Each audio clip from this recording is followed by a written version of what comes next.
In nome Patris et Filii et Spiritus Sancti. Amém. Estamos então, queridos, na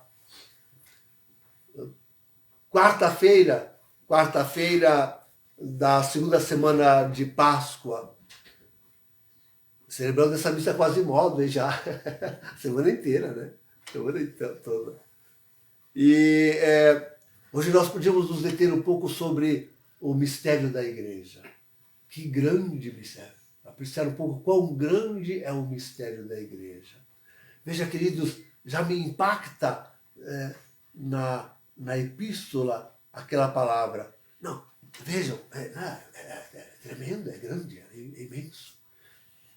Se primeiro nós precisamos avaliar esta tratam-se de paralelismos perfeitos. Nós encontramos dois paralelismos perfeitos, tanto na epístola quanto no evangelho hoje. Na epístola, nós temos aquela dizendo que três são os que dão testemunhos no céu: o Pai, o Verbo e o Espírito. E a leitura olha o peso da coisa. E a leitura conclui dizendo: e esses três são um só. É um só testemunho. Os três. Precisa aprofundar um pouquinho, só um pouquinho. É que são um só. Porque os três são um. Porque os três são um só. A pessoa dos três, Pai, Filho e Espírito Santo, numa única substância. E nunca, nada faz um sem que colabore os outros dois. Nunca, nada fazem sem estarem os três agindo em conjunto. O testemunho, vejam, é o perfeitíssimo testemunho, porque é o testemunho do Deus verdadeiro. Do Deus no seu mistério triuno. Então, é um testemunho só.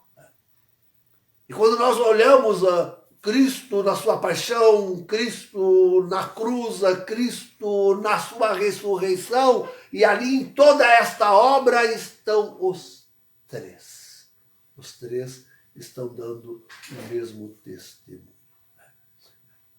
Agora, o paralelismo perfeito é feito com a igreja. Não, quando nós meditamos bem o significado do que seja esse testemunho dos três, e segue agora o autor, o agiógrafo, vamos dizer assim, porque o autor é divino, né? Segue o agiógrafo escrevendo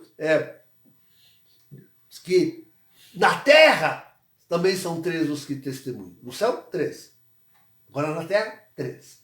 E esses três é o Espírito, a água e o sangue. Quer dizer, esse mistério teândrico da igreja, dela ser divina. O Espírito está nela. E nada a igreja faz que não esteja inspirado no Divino Espírito Santo. Se fizer alguma coisa, quem intentar fazer alguma coisa, porque se não é obra, é desobra, né? Quem intentar fazer alguma coisa sem o Espírito Santo de Deus, se põe fora da igreja. Se põe fora da igreja. Por aquela mesma tentativa. E, como digo, eu falo só em tentativa, porque não é mais obra, é uma destruição, uma desobra. Olha, lembre de mergulho aí, lembra de mergulho quando eu estou falando. Deixa isso de pano de fundo. Então, o Espírito.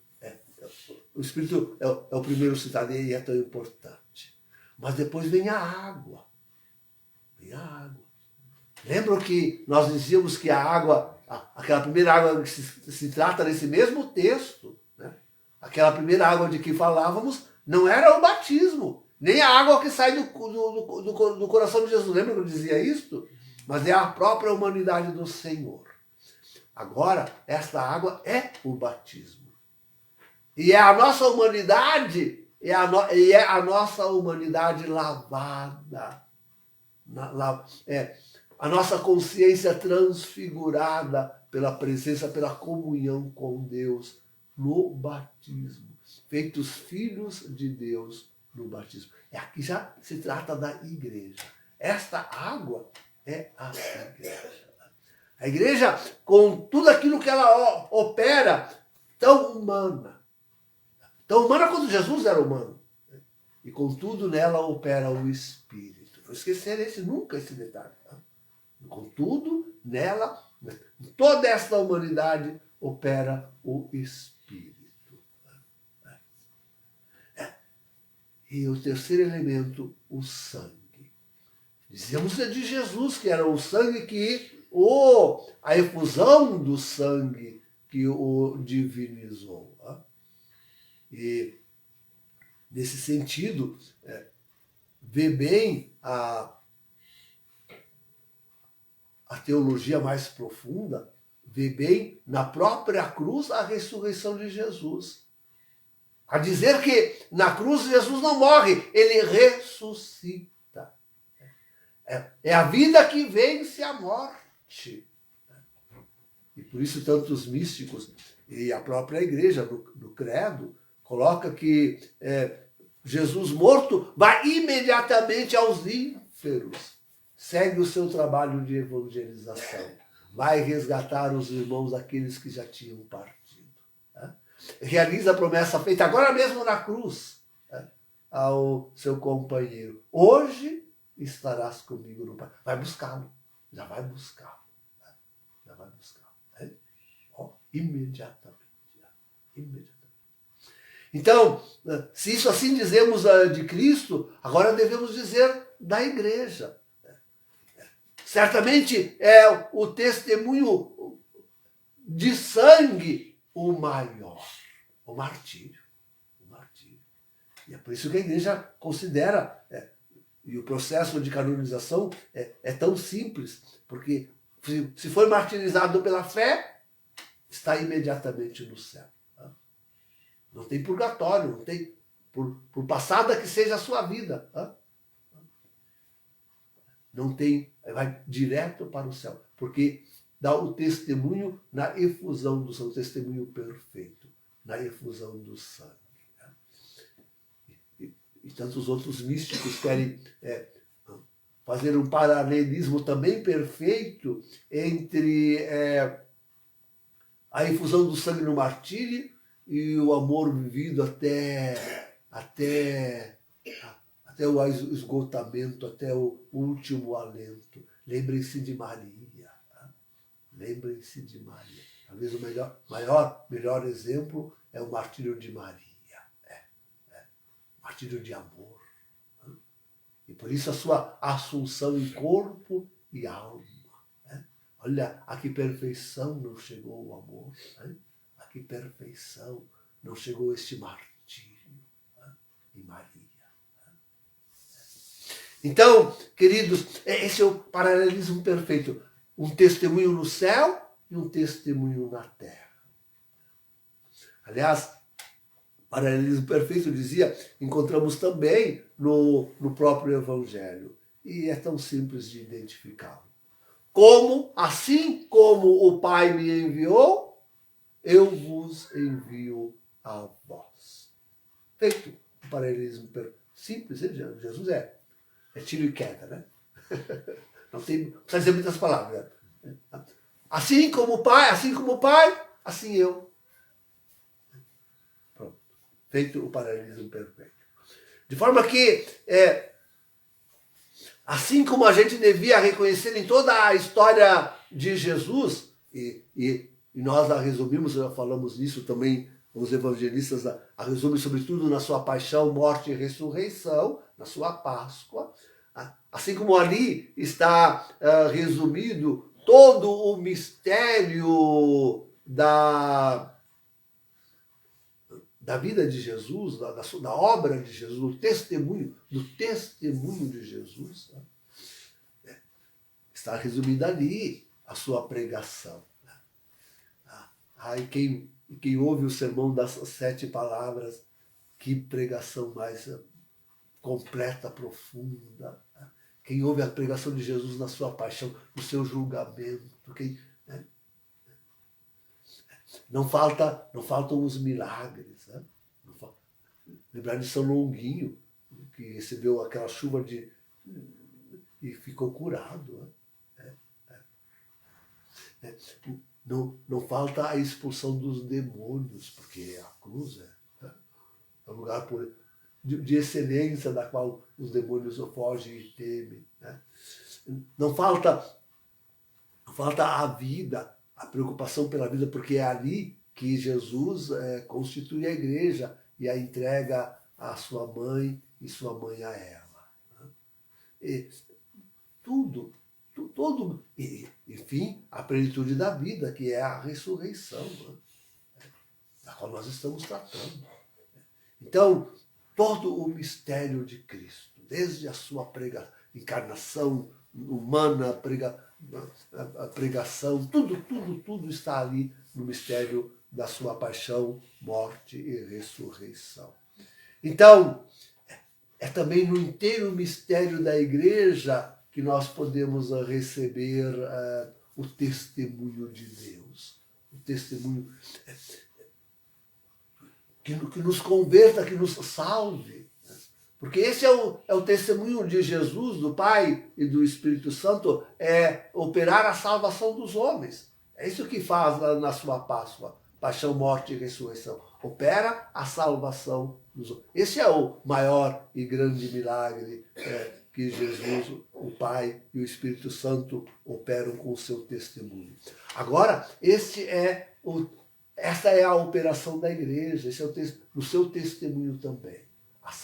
Opera a salvação. Por isso se diz que só na igreja católica há salvação. Fora dela não há salvação. Mais uma vez encontramos esta máxima confirmada pelas Sagradas Escrituras. Então, sim, na inteira vida, no inteiro mistério da igreja, nós encontramos o grande testemunho de salvação. Que salva. A começar pela sua pregação, com certeza. A pregação da igreja. E por isso tão importante a gente manter-se fiel ao magistério da igreja, varando os séculos, até o último dos papas, Bento XVI. Bento XVI. E nos conservarmos fiéis ao magistério da igreja. É o que nós dizemos aqui nessa comunidade. Nós queremos ser fiéis ao magistério da igreja, que atravessa os séculos até o magistério exercido por Bento XVI. Esse é o nosso... Ali, está concluído o magistério da igreja, está tudo dito, tudo ensinado, não há mais nada que inventar, mais nada que... Então, essa pregação. Sim, é preciso pensar numa coisa viva, queridos. Pensa na pregação dos catequistas, dos padres, dos santos. Quanta conversão salvífica a palavra, a pregação não exerceu neste mundo. A pregação. Olha que coisa impressionante. A simples palavra. Quanto o coração não converteu. Quanto arrependimento não provocou nos corações. Quanta transformação de vida. Quanta adesão. Quanto testemunho até a morte provocou. Estava lendo ontem o outro grande testemunho da igreja, com certeza, foi o martírio. O martírio. Esse sim, foi com certeza o sangue.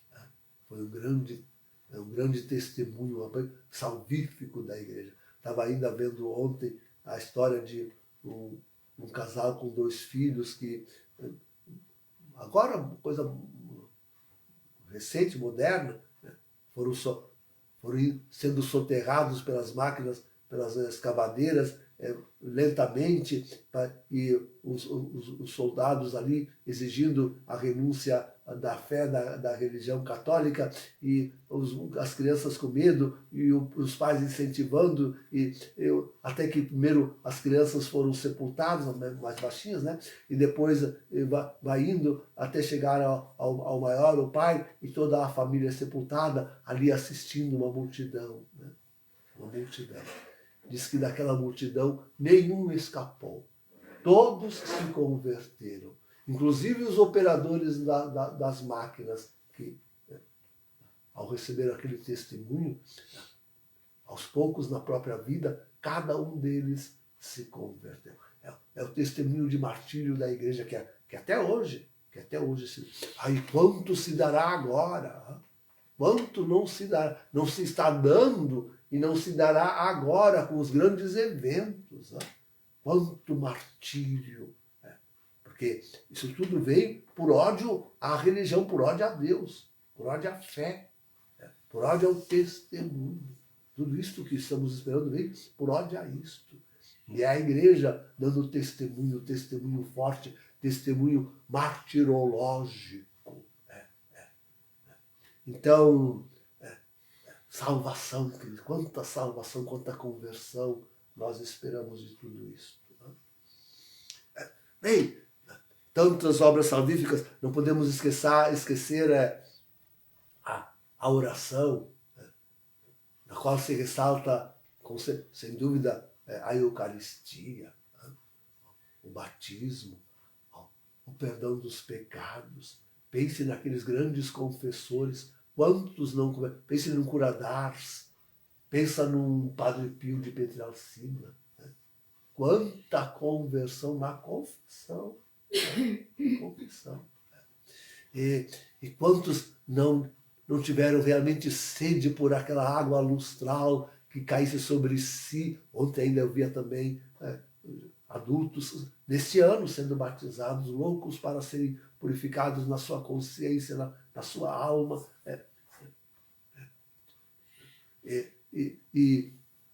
E a Eucaristia, queridos, sem dúvida, quanta conversão, quanta transformação, tantas vezes tão lenta, de comunhão diária, que vai alimentando, que vai transformando dia a dia aqueles nossos corações que precisam tanto do socorro divino, da sua misericórdia, das suas emulações, para nós podermos ir nos fortalecendo, transformando, chegando àquela perfeição que Deus quer. Oh, quanta obra da Santíssima Eucaristia, da missa diária, né? Quanta obra. E daí o nosso cuidado extremo de que realmente... E o nosso pesar de ver a missa hoje transformada no que é transformada. Então, a Eucaristia é a grande obra de salvação que a Igreja estende por todo o mundo. É a obra de Deus, do Espírito Santo, da Igreja. Então, queridos, sim, é preciso ver a obra da redenção, é preciso ver a Cristo, é preciso ver a ressurreição de Cristo na Santa Igreja Católica. Esta é uma coisa que tem que continuar, queridos, assim, nítida e claramente. A Igreja Católica é santa. Santa Igreja Católica é santa. E nós, que queremos ser seus membros, tratemos de trabalhar a nossa santificação, nossa conversão diária, com força. E deixar que ela esplenda neste mundo.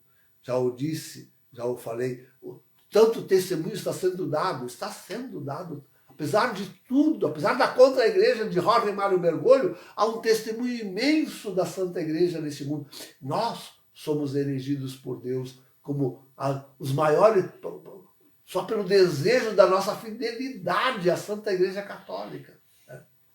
Somos elegidos por Deus, a Igreja remanescente no mundo inteiro, tantas vezes uma pessoa sozinha, isolada, até da própria família, Quantas vezes nós ouvimos a intenção do pessoal rezando para que a sua família inteira se converta à igreja remanescente? Hein?